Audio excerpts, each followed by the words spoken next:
दोस्तों मेरा channel subscribe कीजिए और घंटी दबाना तो बिल्कुल मत भूलिएगा। नमस्कार दोस्तों, मैं संदीप गरेवाल आपका स्वागत करता हूँ। दोस्तों, एक बार की बात है, एक गांव में बहुत ही आलसी इंसान रहता था। वो कुछ नहीं करता था, ना ही कुछ करना चाहता था। वो ये सोचता था कि कहाँ से इजी काम हो जाए या आसानी से काम हो जाए और मेरा काम चल जाए। एक दिन उसने देखा कि एक फार्मर के पेड़ पे बहुत सारे फल लगे, तो उसने सोचा कि मैं वो फल तोड़ लूँ और खा लूँ। और वो चढ़ा पेड़ पे और फल तोड़ने ही वाला था कि तभी किसान ने देख लिया कि वो मेरे जो है पेड़ के फल तोड़ रहा है। तो किसान भागा भागा गया और उसने लाठी ली और उसको मारने लगा। तो उसने जब दूर से देखा कि किसान भागा भागा मुझे मारने आ रहा है, तो वो जाके कहीं छुप गया। अब वो छुपा रहा, थोड़ी देर बाद वो बाहर निकला। बाहर निकलने के बाद उसने कहा कि अब फल फ्रूट तो मुझे मिले नहीं। तो उसने अभी जाने लगा था घर कि उसने देखा कि एक लोमड़ी है जिसके सिर्फ 2 पैर हैं। उसके आगे के 2 पैर नहीं है, पीछे के 2 पैर हैं। तो उसने सोचा कि क्या ये कैसे जीती होगी, क्या इसको परमात्मा देता होगा खाने के लिए, या अगर इस पे कोई अटैक करता होगा तो ये क्या करती होगी। तो ये देखने तभी उसने देखा कि एक शेर अब आया, उसके मुंह पे एक गोश्त था और वो लेकर आया। तो वो ऊपर चढ़कर सारे जानवर इधर उधर भाग गए और वो आलसी इंसान पेड़ पे चढ़कर खड़ा होकर देखने लगा कि ये करता क्या है। तो इंसान उसने देखा कि जो शेर है वो लोमड़ी के पास आया और अपने गोश्त का टुकड़ा उसको दिया और चला गया।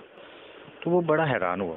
उसने कहा इसका मतलब परमात्मा ने जिसको बनाया है उसको खाने का इंतजाम उसने खुद किया हुआ है, तो हमें कुछ करने की जरूरत नहीं है।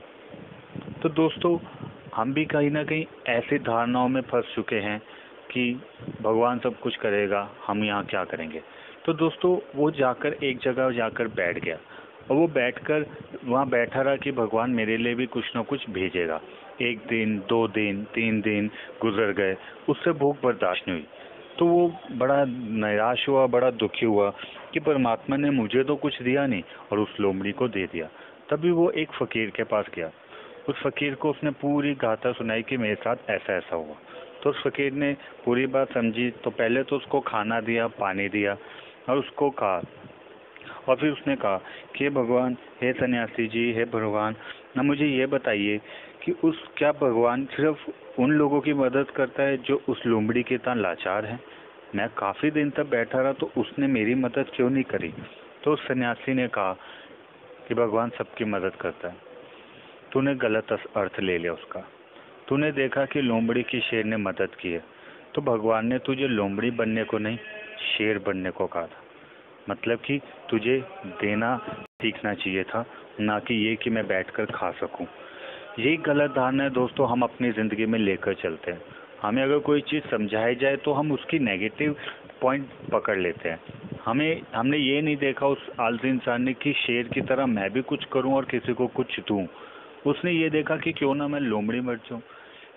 क्यों ना दोस्तों, अगर आपको सबको एक खबर मिले कि किसी का एक्सीडेंट हो गया और उसके बदले में 1 करोड़ रुपया दिया जिसके साथ एक्सीडेंट हुआ था, तो आप में से कितने लोग वो बनना नहीं चाहेंगे, लोग जिसको 1 करोड़ रुपया मिला।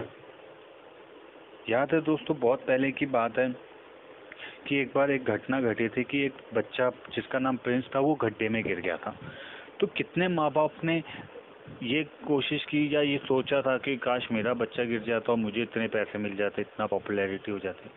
हम हमेशा नेगेटिव पॉइंट ऑफ व्यू से देखते हैं दुनिया, पॉजिटिव पॉइंट ऑफ व्यू से नहीं देखते। तो दोस्तों, एक बार की बात है, मैं आपको एक जोक सुनाता हूँ, मुझे याद आ रहा है, शायद आपने सुना भी होगा।